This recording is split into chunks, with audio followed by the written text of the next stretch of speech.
It was said that no one who photographed him would leave alive. He was also the first guy to represent himself with an unpronounceable symbol, as much as the Prince Estate might like to tell you otherwise. I'm the Classical Nerd, and today we're talking about Count Giacinto Scelsi.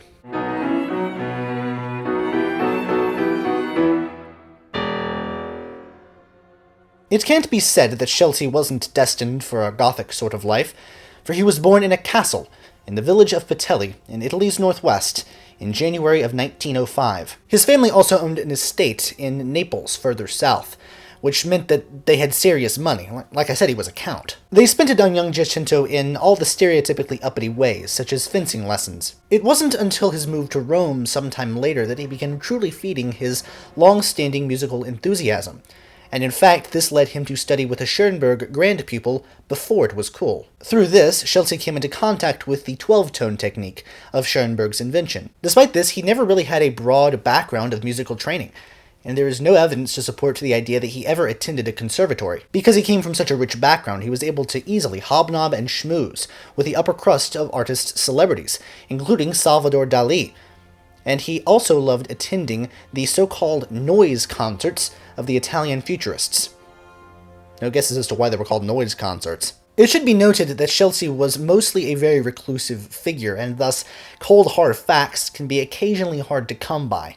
And even when we know a certain thing happened, sometimes the exact chronology is a little bit fuzzy, so bear with me here. His first real serious piece came when he was 24 years old. And this early music shows a fascination with an idiom that can only be described as a virtuosic and atonal iteration of the Baroque, combined with a fascination for small structures reminiscent of Anton von Webern. His pieces from this era are also really on small canvases. In addition to their rather brief length, they were also almost all for solo piano, because Scelsi was a virtuoso pianist who had played since he was 3. When Italy came under the influence of fascism, Scelsi butted heads with the authorities, who cracked down on him when he tried to program Jewish composers on concerts. He escaped Italy during the war, going into artistic exile in Switzerland, where he lived with his wife Dorothy, a member of the British aristocracy. During this time, he refined the style that came to define the end of the first of 4 distinct periods. His first string quartet, written during the end of the war, was one of the most traditional things he ever put to paper.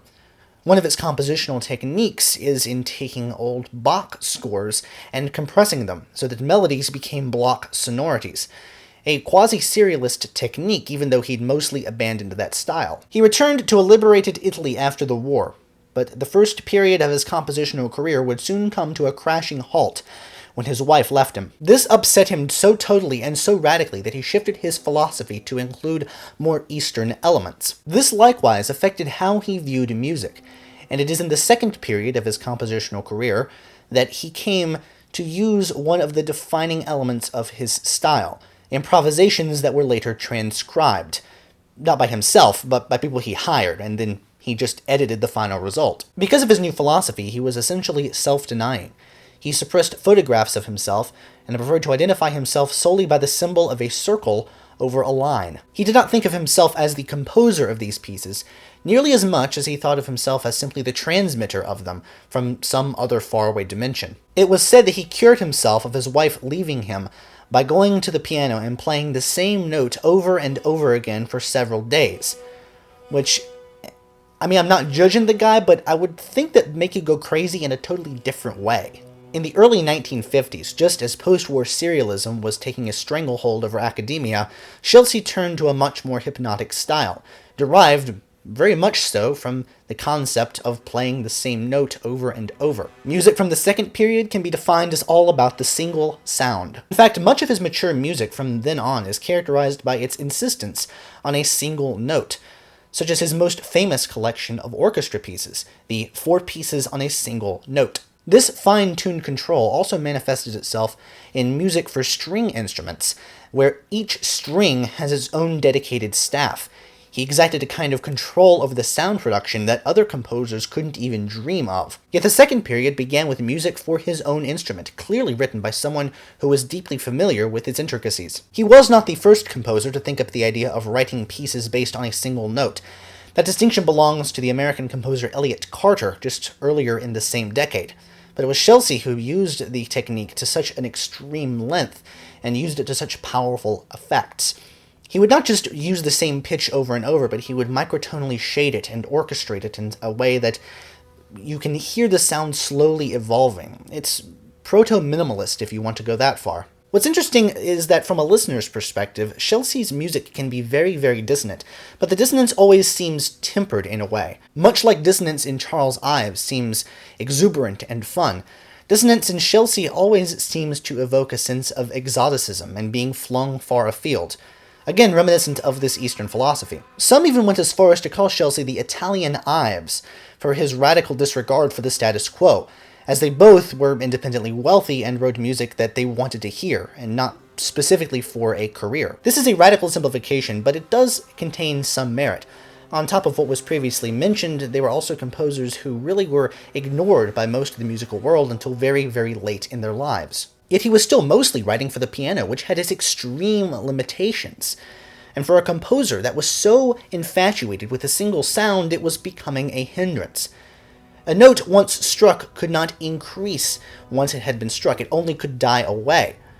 And its 12 equally tempered keys meant that the wealth of microtones, which is a really key element in many of his mature pieces, could not be accessed. By the middle of the 1950s, Scelsi was writing pretty much exclusively for string instruments, taking advantage of not just the wealth of microtones, but also of specific kinds of vibrato. For Scelsi, sound and music were three-dimensional. Not three-dimensional in the physical sense, but rather in a more metaphysical sense. Duration and timbre made up the X and Y axes, and it was only through his techniques of microtonal fluctuation and long iterations of single pitches and very small shadings of these individual pitches could this third dimension of sound be accessed. This doesn't have a name per se, but when you listen to a Scelsi piece, there is certainly something different about it. In some sense, it was really akin to what the spectralist composers would do with their limitless and endless exploration of the harmonic series, exploring the capabilities of the overtones of single pitches. It's important to note that, as reclusive as Scelsi was, he never totally abandoned the Western canon, and throughout the course of his career wrote tonal virtuoso music. Pieces such as his violin divertimenti seemingly come straight out of the late Romantic era, and really bear almost no resemblance to the quote-unquote Scelsi style. Scelsi's reclusion from the musical world made him a baffling figure to many, and only a scant few virtuosi actually sought him out to commission pieces. And what they found was a composer who was deeply interested in writing for the intricacies of whatever instrument they played, and not just writing stuff that was idiomatic for their instrument, but also idiomatic to the performer themselves. Scelsi was a troubled man whose independent wealth funded his trips to the Far East, but this never cured what ailed him.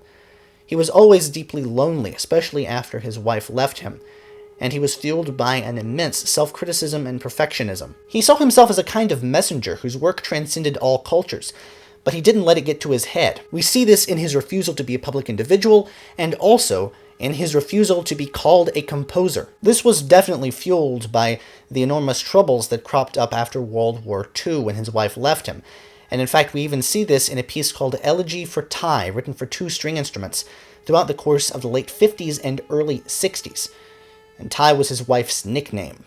So this really continued to bug him throughout the rest of his life. Scelsi's third period was one of refinement and of actually writing pieces on a much larger scale. Not just large pieces for orchestra, but also just in terms of sheer length.